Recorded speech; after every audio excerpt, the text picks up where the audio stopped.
Bonjour à toutes et à tous. Aujourd'hui, émission spéciale. Si je vous dis crime, scène de crime, victime, suspect, sang, vous l'aurez deviné, on va parler criminologie et techniques d'enquête et profiling.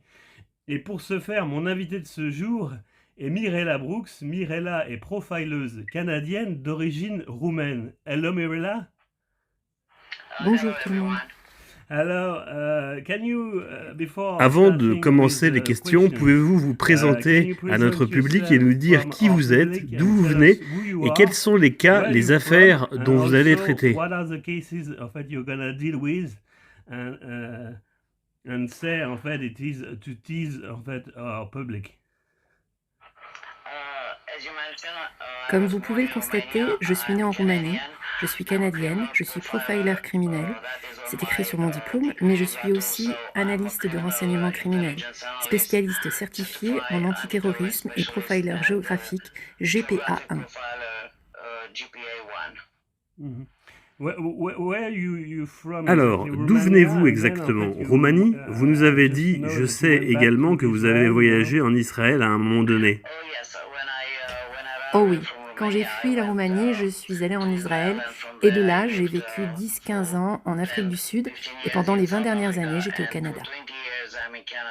Then you work in the Ensuite, vous avez United travaillé aux States with the États-Unis avec les famous célèbres method profilers. of profiling. J'ai été formée aux États-Unis, oui.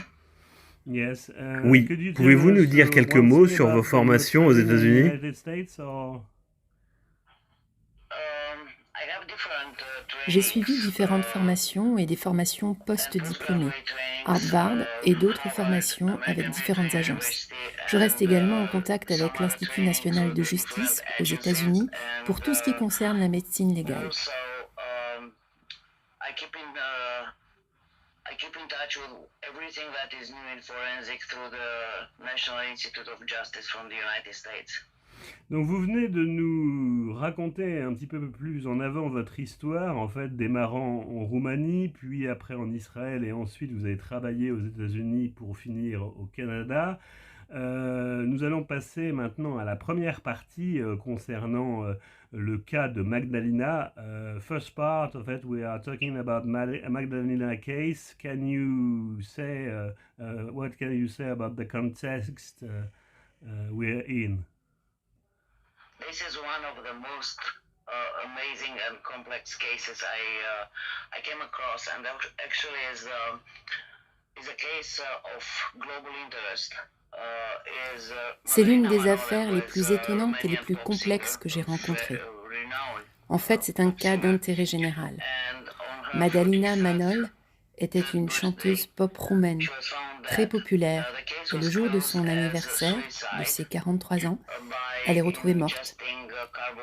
L'affaire a été classée comme un suicide par ingestion de furadane, un pesticide très puissant, mais nous avons toutes les preuves qu'elle a bien été assassinée. L'affaire peut être considérée comme un meurtre simulé en suicide par son mari, qui présente ainsi l'affaire aux autorités roumaines depuis le début. Mais du point de vue médico-légal et de l'enquête sur les lieux du crime, de la toxicologie et même du point de vue psychologique, pour nous, tout indique qu'il s'agissait à coup sûr d'un meurtre.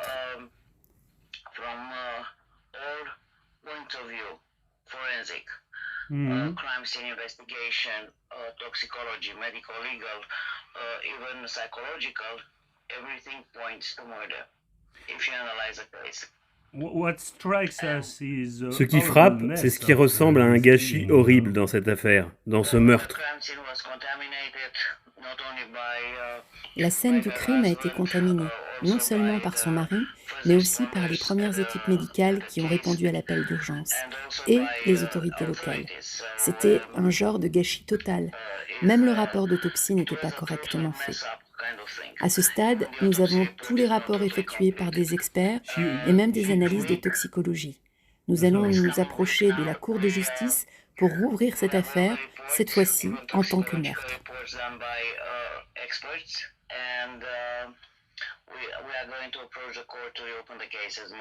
Ah, okay. She was Blondie, she was Ok, young. c'était une She was a chanteuse great pop, pop blonde, singer, et c'est and terrible it qu'elle ait is a été nasty assassinée and par son mari grisly pervers murder narcissique.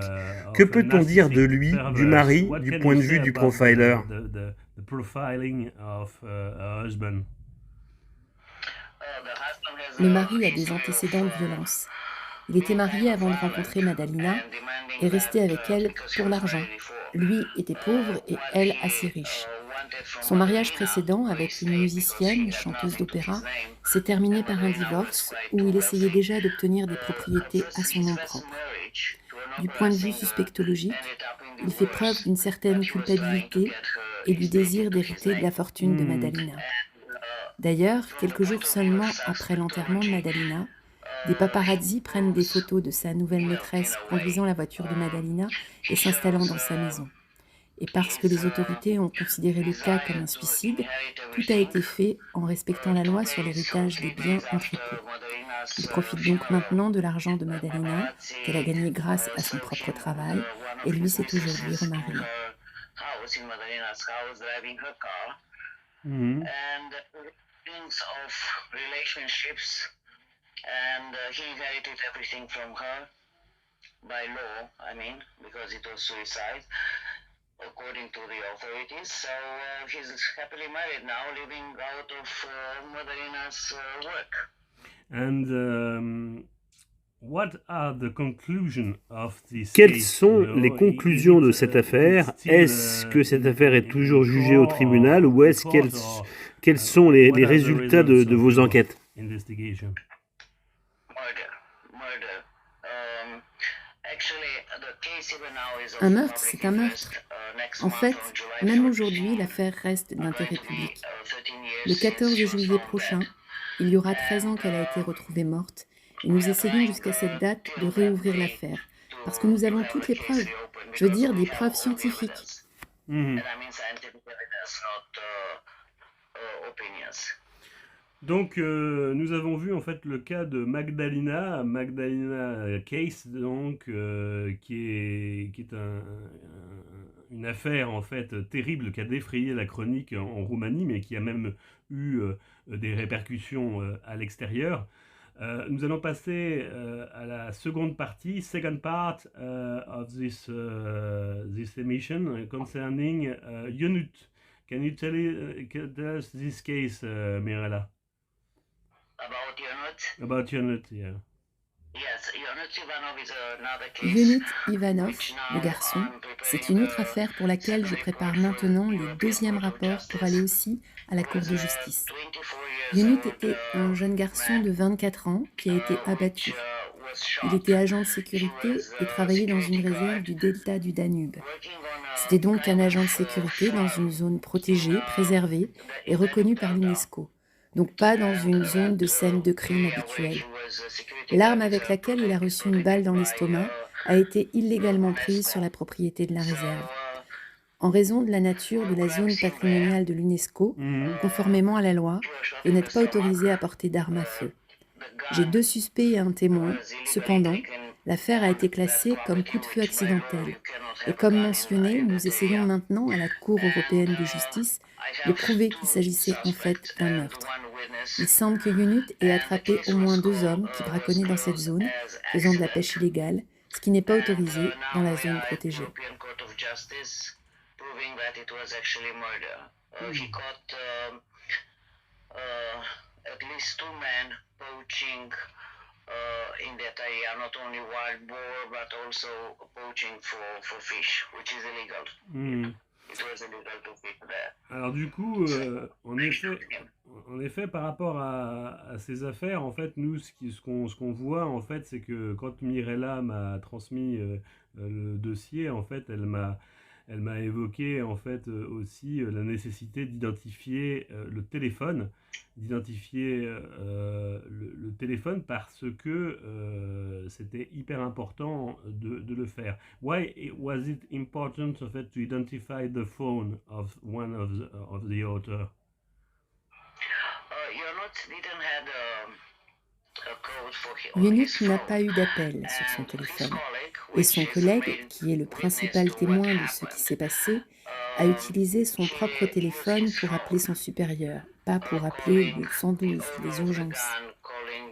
La personne que je soupçonne d'être le tueur n'était pas chez lui à ce moment-là.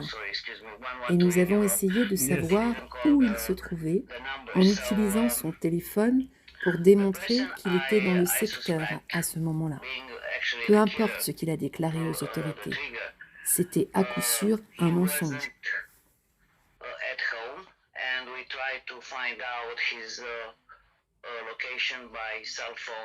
To show that he was in the area and whatever he stated to the authorities, it was a lie. That he was at home and... En fait, ce qui était assez intéressant, en fait, c'est de montrer le téléphone pour identifier en fait que la personne était là en fait et de se servir des techniques en fait d'OSINT en fait. L'OSINT qui est une pratique, j'en profite pour faire un petit peu un aparté. L'OSINT est une pratique en fait qui consiste à récupérer des infos en source ouverte pour pouvoir identifier en fait des éléments, notamment ici en fait des éléments liés au téléphone. Après de multiples usages en fait de l'OSINT, on s'est rabattu sur l'opérateur qui aurait téléphonique qui aurait pu nous transmettre directement cette information via des moyens tout à fait légaux. So thanks to OSINT, open source intelligence, en fait, we could have had the opportunity en fait to get the number of this guy and to identify en fait the phone and to locate the phone. But afterwards, we use en fait the operator. Et Mirella, en fait, donc cette troisième partie en fait sur laquelle consacrée à une enquête en fait qui est tout à fait récente. Je rappelle que toutes ces enquêtes en fait sont vraies. Elles sont pour la plupart en fait les deux premières en fait plus ou moins terminées en fait, mais la troisième est en cours et c'est un petit peu en fait comme un film, un livre de Truman Capote qui permettrait en fait de suivre l'enquête en temps réel. So Mirella, it's like a Truman Capote novel, you know, because we are investigating at the same time of it occurs during an emission. What can you tell us about Niku's case? Nick's case, a 19 years old young man got an offer for a job in UK and he left by a kind of minivan with another 9 passengers and 2 drivers. He left Romania and in France, not far from Calais, as I remember, on A16 highway in France, he got out of the minivan and ran from the bus. He left his wallet and the bag in the minivan. Before reaching France, and I assume it was in Germany, he had stopped for the gas station, the minivan, and he sent a picture to his family. Dans l'affaire Niku, il s'agit d'un jeune homme de 19 ans. Il a reçu une offre d'emploi au Royaume-Uni et y est parti dans une sorte de minibus pour 9 autres passagers et 2 chauffeurs. Il a donc quitté la Roumanie et sur le territoire français, pas loin de Calais, sur l'autoroute A16, il est descendu du minibus et s'est enfui. Il a laissé ses affaires, le sac, son portefeuille à l'intérieur du minibus. Avant d'arriver en France, et j'ai supposé que cela s'était passé en Allemagne, le minibus s'est arrêté pour faire le plein d'essence. Là, il a envoyé une photo à sa famille sur laquelle on voit distinctement une blessure autour de sa bouche. Et plus tard, il a appelé sa famille et leur a dit que les chauffeurs sont violents, que le second conducteur l'avait abusé physiquement et qu'il craignait pour sa vie. Il avait demandé à sa famille, d'ailleurs, d'appeler la police. Lui-même n'a pas pu appeler les 112 en France. Il ne parlait pas la langue française. Donc, c'était sa messagerie vocale enregistrée sur le téléphone de ses parents. Et je sais qu'une demi-heure après cet appel pour sa famille, il y a eu un accident de voiture. Je pense qu'il essayait de fuir quelqu'un et de traverser l'autoroute. au moment où il a été heurté par une voiture conduite par un citoyen britannique. Nikou est alors mort sur le coup. Donc c'est un cas dans lequel j'essaye de savoir exactement ce qui s'est passé. Les principaux suspects sont les 2 chauffeurs roumains et nous essayons de comprendre ce qui s'est réellement passé. Je n'ai pas encore de photos ni d'informations sur la scène du crime, le lieu de l'accident. Je veux savoir exactement comment il a été heurté par la voiture. Le principal point d'interrogation que j'ai dans ma tête pour cette affaire, c'est le rapport d'autopsie qui a été fait en Roumanie. Ce rapport montre qu'il n'a aucune fracture, même pas aux jambes.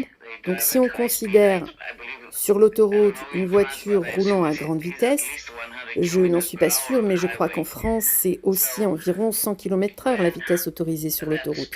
Donc si vous roulez à cette vitesse et que quelqu'un traverse sur l'autoroute, même si vous essayez de freiner, la voiture vous heurte toujours aux jambes. Vous devez avoir au moins des blessures mineures. Seulement des blessures créées par la voiture, mais aussi lorsque le corps atterrit sur la route. Afin de savoir exactement ce qui s'est passé, de prouver certaines culpabilités et l'implication des chauffeurs roumains, nous avons vraiment besoin d'avoir plus d'informations. Et comme vous le savez, nous essayons d'obtenir, sinon les photos avec le lieu de l'accident, du moins quelques croquis.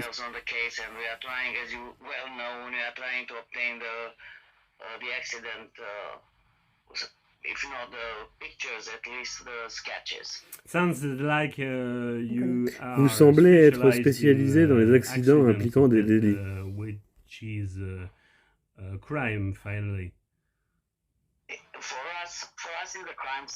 Oui, j'ai de nombreux cas d'accidents de voiture.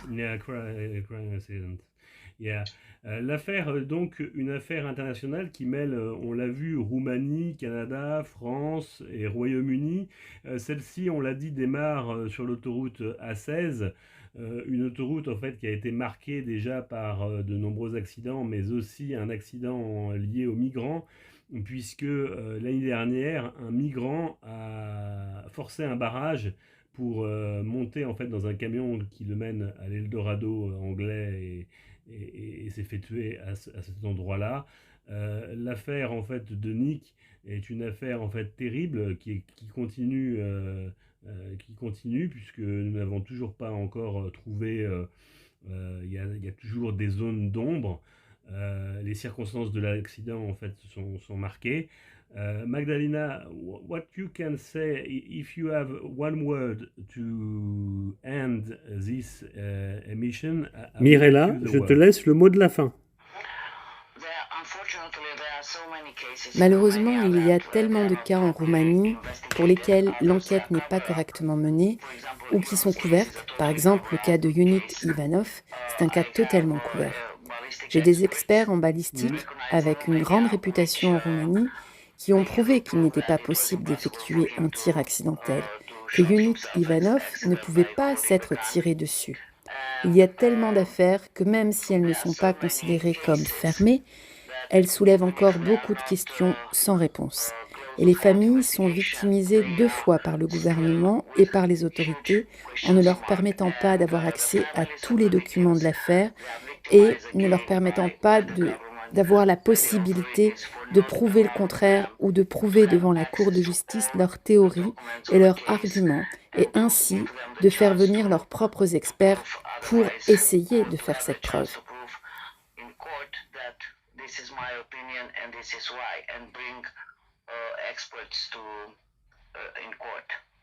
Merci en tout cas Mirella, thank you Mirella for being with us. Merci d'avoir pu assister à cette émission en fait que je trouve assez exceptionnelle en fait tant l'invité en fait n'est pas francophone et ça a été